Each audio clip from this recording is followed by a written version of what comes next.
Hola y bienvenidos a Biblia y Teología con el Dr. Larry Trotter, un podcast dedicado a la exposición bíblica y la enseñanza teológica.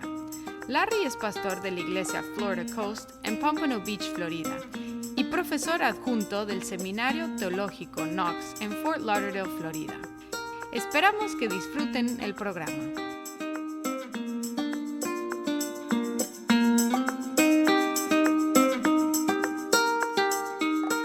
Hola y bienvenidos de nuevo a Biblia y Teología. Esta serie se llama ¿Cómo nos llegó la Biblia? En el episodio anterior exploramos la transmisión del texto del Antiguo Testamento, concluyendo que en la providencia de Dios el texto nos fue transmitido fielmente a través de los siglos. Hoy vamos a hablar del canon del Antiguo Testamento. En este contexto, la palabra canon se refiere a la lista de libros que se aceptan como escritura. La palabra canon es de derivación griega y está relacionada con nuestra palabra caña, refiriéndose a una regla para medir. En los documentos que tenemos, la primera aplicación registrada de esta palabra canon a la lista de libros de la Biblia fue por Atanasio en el año 352 después de Cristo. La cuestión del canon tiene que ver con cuáles son los libros dados por Dios a su pueblo. Una pregunta relacionada es sobre el proceso que sucedió para reconocer estos libros y recolectarlos en un solo libro. El Antiguo Testamento hebreo actual consiste de 36 libros que corresponden a los 39 libros de las versiones latinas y griegas y las modernas como las que tenemos en español. Los judíos solían dividir estos libros en 24 o a veces 22 libros. La división entre 24 va así: 5 en el Torá, la ley, 8 en los profetas, y los profetas ellos reconocieron como Josué, Jueces, Samuel, Reyes, Isaías, Jeremías, Ezequiel y, como todo un libro, los profetas menores. Y luego 11 en lo que se llama los escritos, los Salmos, Proverbios, Job, Cánticos, Ruth, Lamentaciones, Eclesiastés, Esther, Daniel, Esdras y Crónicas. Son exactamente los mismos libros que tenemos, pero en diferente orden y agrupados de otra forma. La acróstica que designa el Antiguo Testamento es Tanakh, T-N-K, y estas letras significan Torá, la ley, Neviim, los profetas, y Ketuvim, los escritos. La verdad es que no existe información específica acerca del proceso de la formación del canon del Antiguo Testamento. La postura más conservadora afirma que el canon estaba completa para el año 400 a.C. Hay algunos que tienden a fechar la conclusión del proceso de canonización hasta alrededor de 100 años después de Cristo, pero una fecha razonable sería cerca de 300 años antes de Cristo. Y tenemos evidencias a favor de esta fecha. Una evidencia muy fuerte es el mismo Nuevo Testamento, porque en el uso que el Nuevo Testamento hace del Antiguo Testamento, da evidencia de que estaban utilizando el canon que estamos considerando aquí, el Tanakh. Jesús y los apóstoles citaron de estas tres divisiones, Torá, Neviim y Ketuvim. Citaron solo esos libros como escritura. En Mateo 23:15 y Lucas 11:51, Jesús repasó la historia del Antiguo Testamento mencionando a dos asesinados, Abel y Zacarías, y ellos aparecen respectivamente en el primer libro, que es Génesis, y en el último libro del Tanakh, que es Crónicas. Esta manera de citar y resumir la historia del Antiguo Testamento indica que Jesús estaba utilizando el Tanakh, que empieza con Génesis y termina con Crónicas.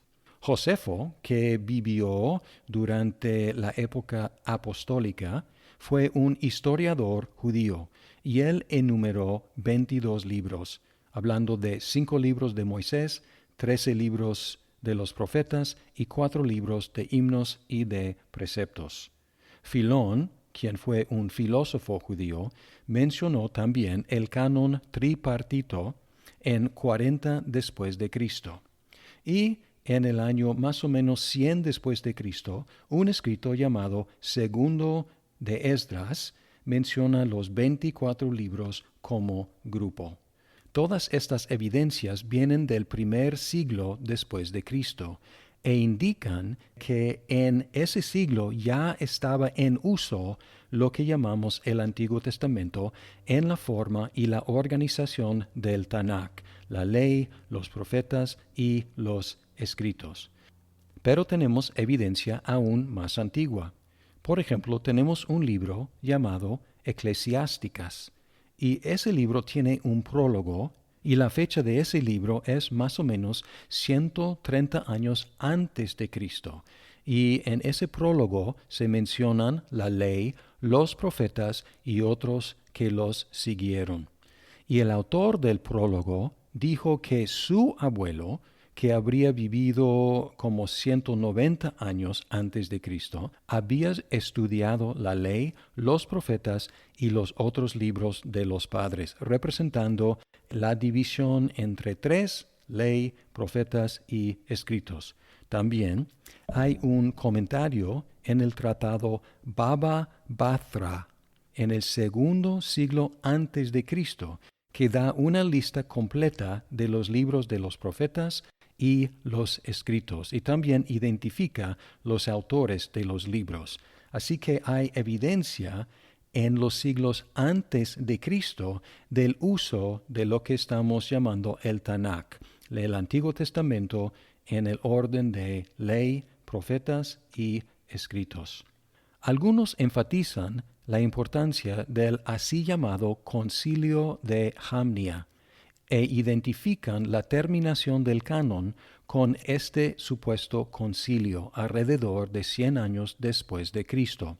Después de la destrucción de Jerusalén en 70 después de Cristo, algunos judíos radicaron en Jamnia, que se convirtió en un centro de estudio bíblico. A veces se debatía la canonicidad de ciertos libros que ya eran recibidos como canónicos, como Ezequiel, Esther, Cánticos, Eclesiastés y Proverbios. Sin embargo, no hay evidencia de un concilio formal, pero posiblemente los debates académicos concluyeron con una reafirmación de los libros canónicos. Hay una cuestión también acerca de los libros que se llaman apócrifos o, en el contexto católico romano, deuterocanónicos.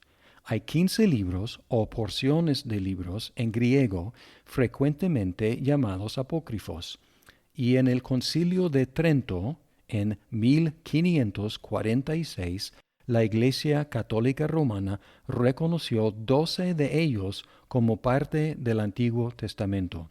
También las iglesias ortodoxas orientales reconocen los 15 más 2 o 3 otros. Y nunca hubo debate entre los judíos sobre estos libros apócrifos, porque nunca se consideraron canónicos entre los judíos. Solamente los católicos romanos y las iglesias ortodoxas orientales consideran estos libros como parte del Antiguo Testamento. Algo pasó. En la Septuaginta, que fue una traducción del hebreo a griego, aparecen 14 de estos libros, y muchos padres de la Iglesia citaron estos libros como escritura, aunque algunos los cuestionaban.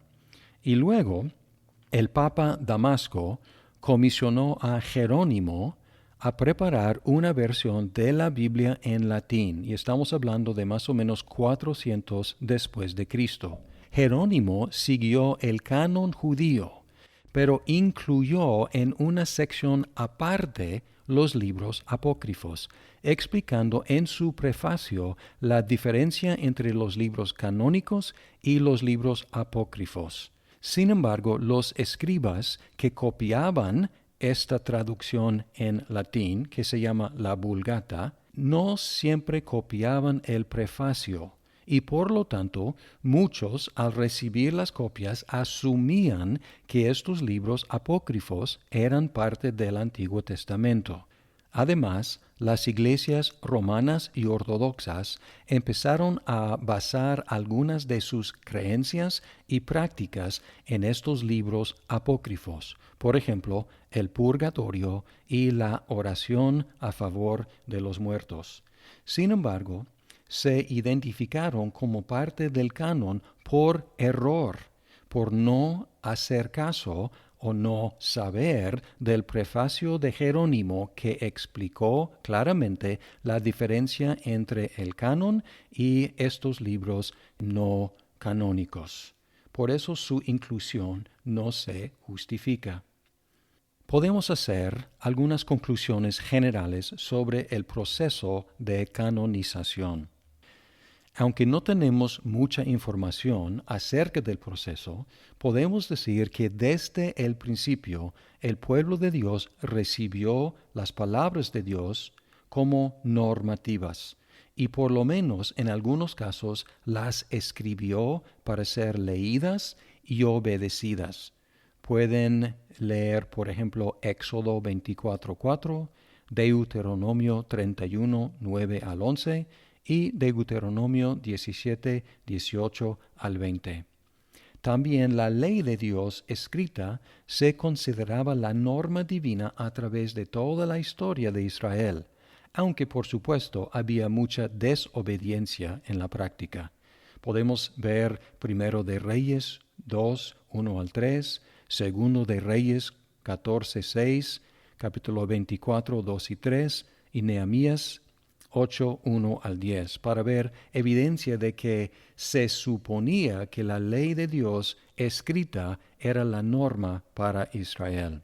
Los profetas anteriores, en lenguaje del Tanakh, Josué, Jueces, Samuel, Reyes, registraron la aplicación de las condiciones del pacto promulgado en el Torá al pueblo de Dios en la tierra prometida. En nuestro lenguaje y en nuestras Biblias consideramos estos libros como libros históricos, pero para los judíos eran libros proféticos. ¿Y por qué proféticos? Porque los reconocieron como autoritativos, como los libros escritos por el profeta por excelencia, Moisés. Los profetas posteriores, Isaías, Jeremías, Ezequiel y los 12 profetas menores, se consideraron y fueron reconocidos inmediatamente como inspirados abogados de la ley de Dios. Los llamamientos de Isaías, Jeremías y Ezequiel son paralelos al llamamiento de Moisés en su estructura. Primero hay una confrontación divina, luego la palabra de introducción, una comisión, una objeción, un consuelo y luego una señal. Así que estos profetas se presentan como seguidores en el mismo patrón de Moisés, promulgando la misma palabra de Dios. Los escritos son más heterogéneos, pero en general tienen que ver con la aplicación de la ley al culto y a la vida espiritual de los judíos. Así que, en lugar de ser aprobados por decisiones oficiales, los libros eran recibidos popularmente como proféticos en el sentido de ser inspirados por Dios. Y aunque no tenemos mucha información del proceso, esta idea de una colección de libros que contienen la misma palabra de Dios es parte de la vida de Israel desde el principio. El proceso de canonización no fue una cuestión de un concilio o algo oficial, sino una aceptación orgánica del pueblo de Dios de la palabra de Dios. Cuando la palabra de Dios les llegó, ellos la reconocieron como palabra de Dios y a través de los siglos recolectaban estos libros en lo que se llama el Antiguo Testamento. Muchas gracias por escuchar este episodio de Biblia y Teología. Esperamos que el programa sea de provecho para su vida. ¡Hasta pronto!